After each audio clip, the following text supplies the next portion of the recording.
the surface as long remain out of sight, and usually out of mind. Thank you very much for the organizers to this conference, and I'm very excited to be here, and it's a very interesting room also to be presenting in, I have to say. So thank you for being here, and I will just go ahead and start.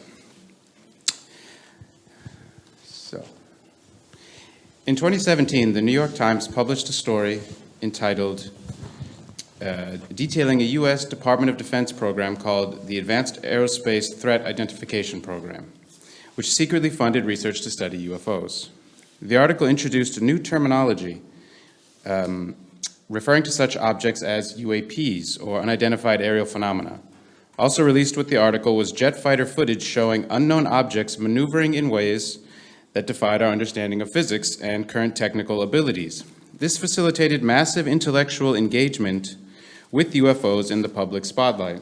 In 2022, congressional hearings were held to analyze UAP reports, and the National Defense Authorization Act established a permanent office for reporting on UAPs. This resulted in UFOs entering mainstream discourse, with the U.S. government alleged to be exploring themes of time travel, advanced states of evolution, magical technologies, and communication with non-human intelligences, or NHI. Themes rooted in currents of esotericism and alternative spirituality. Such otherworldly revelations prompt one to consider how it has come about that the UFO phenomenon, a product of secular scientific imagination, has intertwined with new forms of religiosity. What does this mean for our understanding of religion, especially in a modern global context, as this phenomenon purports to attend to the entire planet and not just individual cultures? What does it mean for how scholars conduct academic research on modern religions? How can scholars best approach the UFO phenomenon as an object of study within the framework of not only religion and esotericism, but also technoscience? Since the 2017 New York Times article, there has been massive public and governmental engagement with the UFO phenomenon, largely but not only in the Anglo-American context.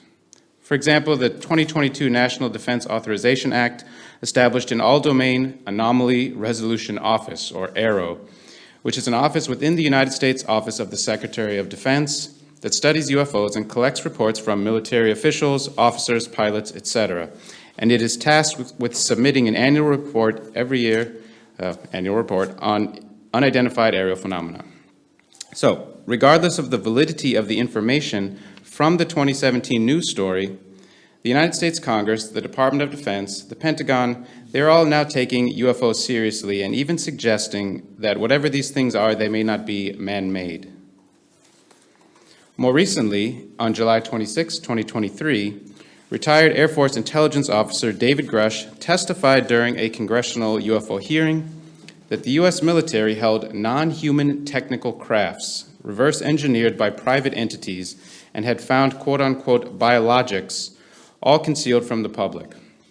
This was followed by an article published in November of 2023 that referred to yet another whistleblower. And this article was entitled, CIA Conducted UFO Retrieval Missions on at least 9 Crash Sites. And this talked about another secret organization that was this Office of Global Access that was usually collecting downed weapons debris, downed space debris, this kind of thing, but it had also been supposedly collecting downed crafts of some kind and then doing something with what they had found. Yes, I think that was the end of that, sorry. Finally, in June of this year, an article entitled The Crypto-Terrestrial Hypothesis, a case for scientific openness to a concealed earthly explanation of unidentified anomalous phenomena, was published by Tim Lomas, Brendan Case, and Michael P. Masters in connection with the Human Flourishing Program at Harvard University. This article, which went viral online, builds on the so-called ultra-terrestrial hypothesis, described in an earlier paper from American physicist Harold E. Puthoff as referring to, quote, sequestered terrestrial cultures existing alongside us in distinct stealth, for example, ancient occult groups, isolated pre-Diluvian high-tech societies, stranded extraterrestrials or gods, end quote. The crypto-terrestrial theory in general holds that human beings share the planet with other beings of a species far more advanced and evolved than we are, biologically, technologically, etc. In my opinion, once the conversation takes such a turn, it raises interesting questions about hybrid techno-scientific religiosities that problematize traditional binary notions of secular and religious.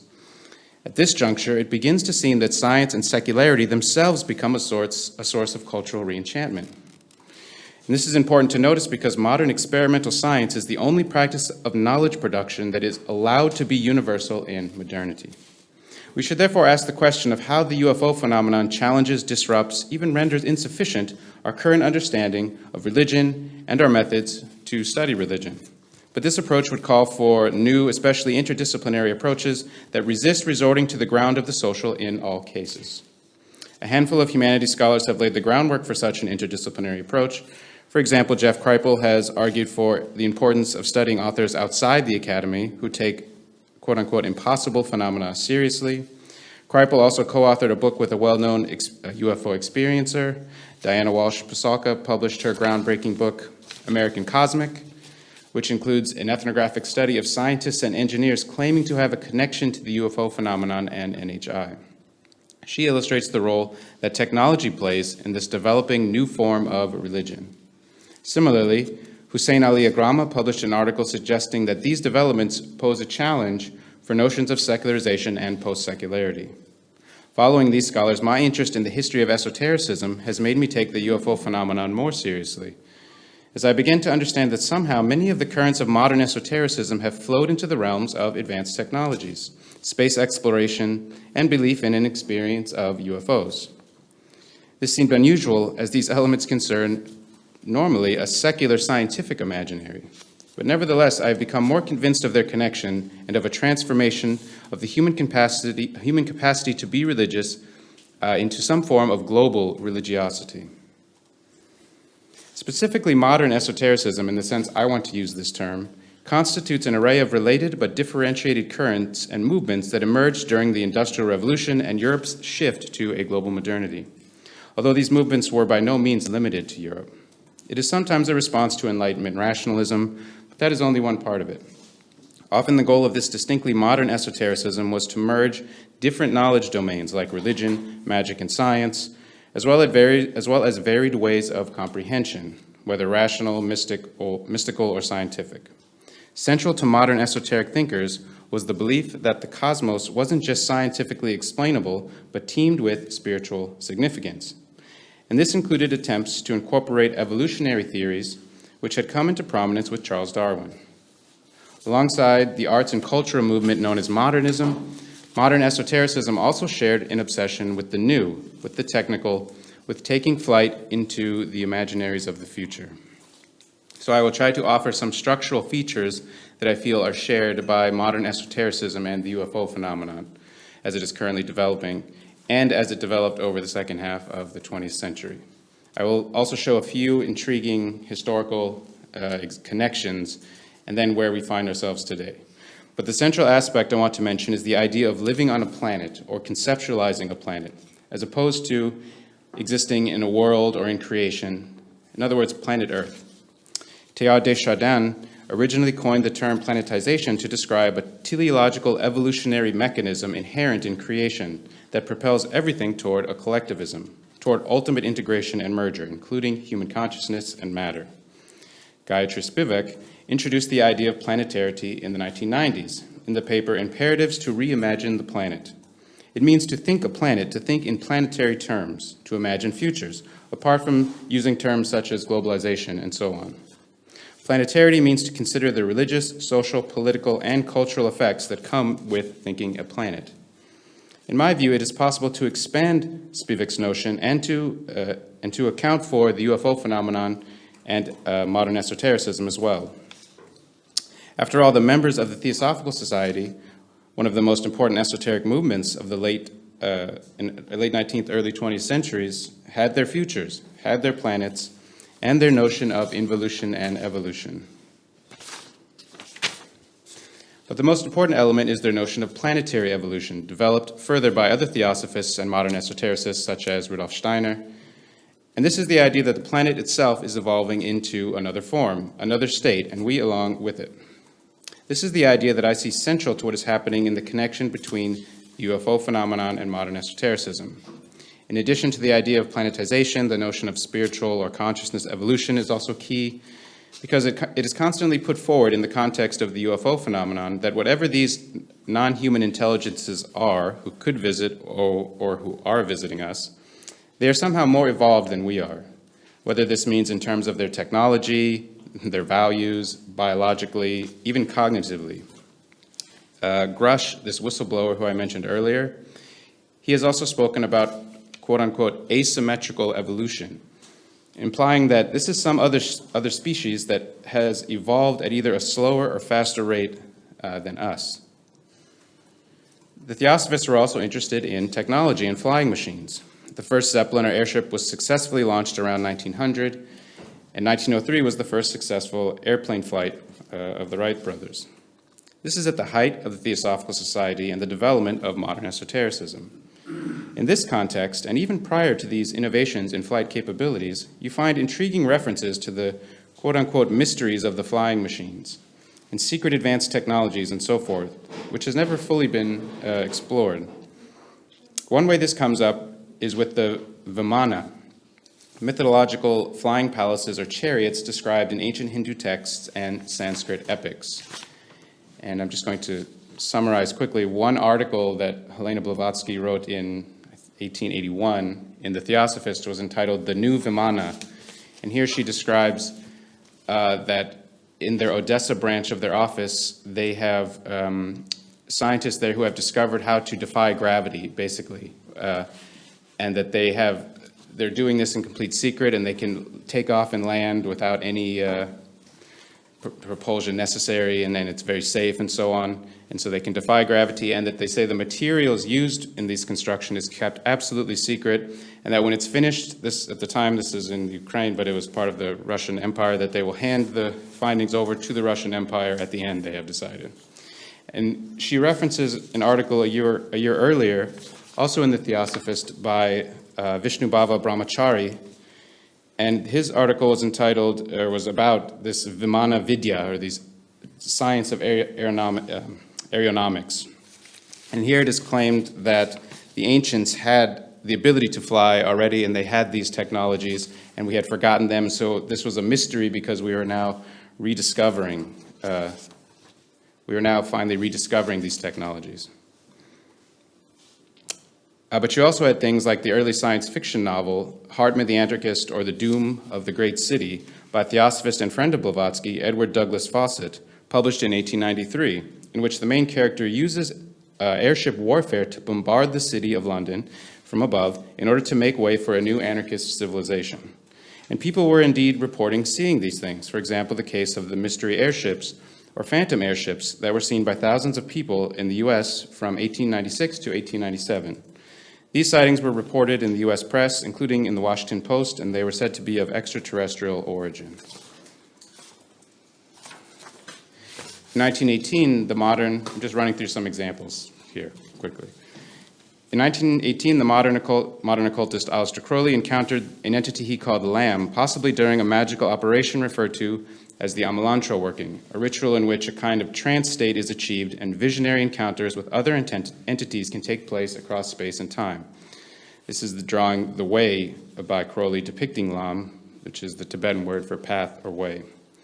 Whitley Strieber, famous for being one of the first known experiencers in connection to the UFO phenomenon, and who popularized the narrative of the alien abduction in the 80s, published this book, The Communion, with this iconic image on the cover, which has gone on to be the image for these non-human or more than human intelligences.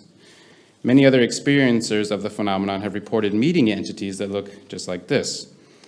Strieber was steeped in currents of modern esotericism. He was part of a practicing Gurdjieff group.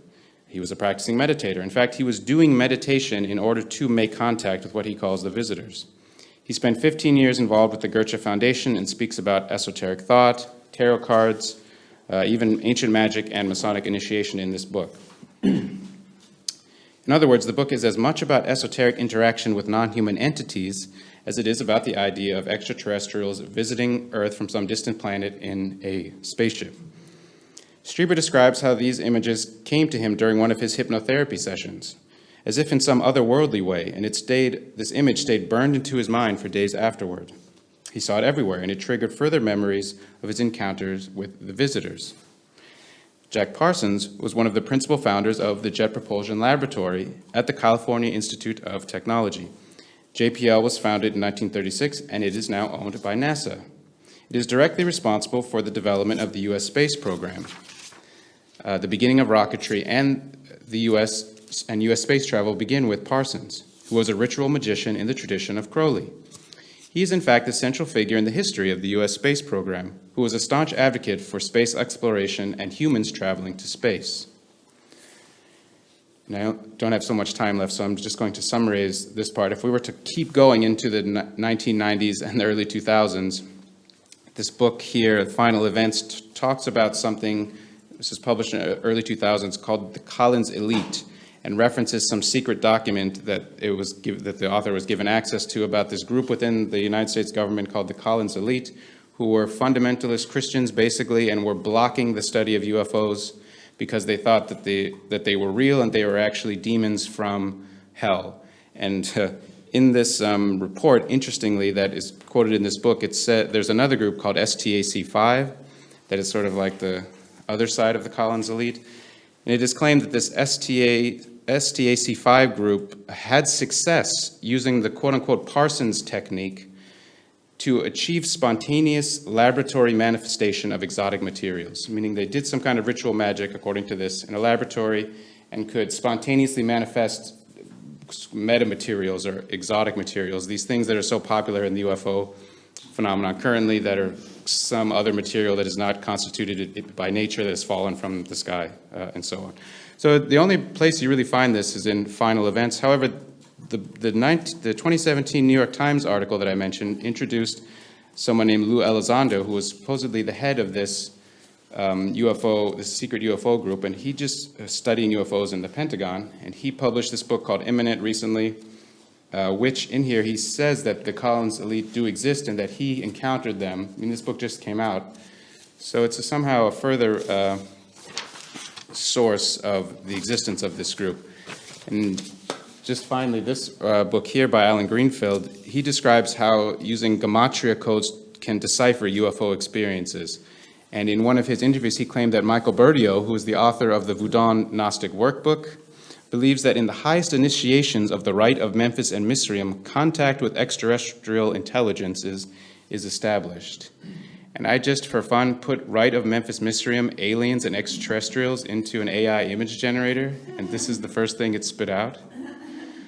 So if you have any trouble going to sleep tonight, maybe this will help you.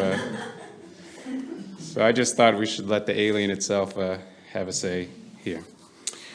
And very briefly, there's also a connection that I've written about between Alan Hynek, who was also studying UFOs for the Pentagon in the 20th century, having a connection to the idea of Rosicrucianism and Rudolf Steiner. And Rudolf Steiner had this notion of future evolved humans he called Vulcans coming back to visit us now. And so there's potentially, Hynek talked about reverse reincarnation later in life, so there's some interesting parallels there. But I'm running out of time. So to sum up, what I am theorizing here is a transformation of religion into a kind of global religiosity that combines modern esotericism and the findings of modern science and its technical products and imaginaries. A hybrid techno-scientific religiosity.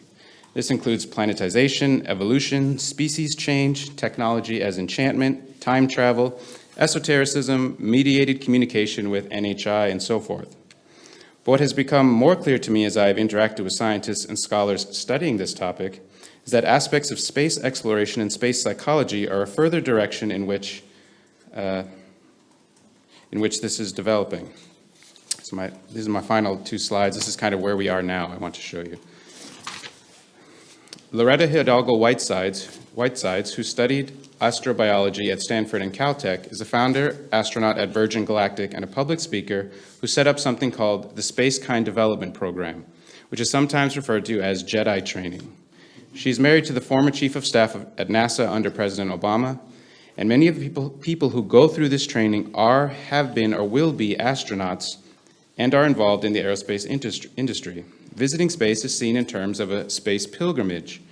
And as part of this process, one must undergo a hero's journey. And this is an image taken from their website. This hero's journey is simply the classical template of spiritual initiation. And they must go through this in order to be ready to enter into space and become part of the future evolved humanity, which should be a spacefaring cosmic people. Space philosopher Frank White introduced the concept of the overview effect in the 1980s after interviewing astronauts who'd had a religious experience and subsequent transformation upon seeing the Earth from space. He established the human space program as an effort to send people to space to experience this overview effect. This transformative experience involves a profound sense of connection, a perceptual and psychological transformation, and an evolved sense of morality, which in fact ultimately represents a kind of species change. And I would say a morphological change in the sense of these evolved future humans to come that you hear about in the UFO phenomenon a lot. White has also discussed the SETI Institute, or the Search for Extraterrestrial Intelligence, and he said that we should be fully prepared for first contact if it should happen. This was a reference to a current interdisciplinary project with SETI and the European Space Agency, which is a simulation of receiving an extraterrestrial signal and the process of going about decoding this signal. The project is called A Sign in Space, and White compares NHI to the current experiences and challenges we face with new forms of AI as well. But the point here is to demonstrate that these things, space, a global religiosity, literally, technology, evolution, esotericism, and the UFO phenomenon overlap, especially in late modernity, regarding the aerospace industry and new forms of flight capabilities. But I will stop here, so thank you.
If you can't see it, then you just never know it.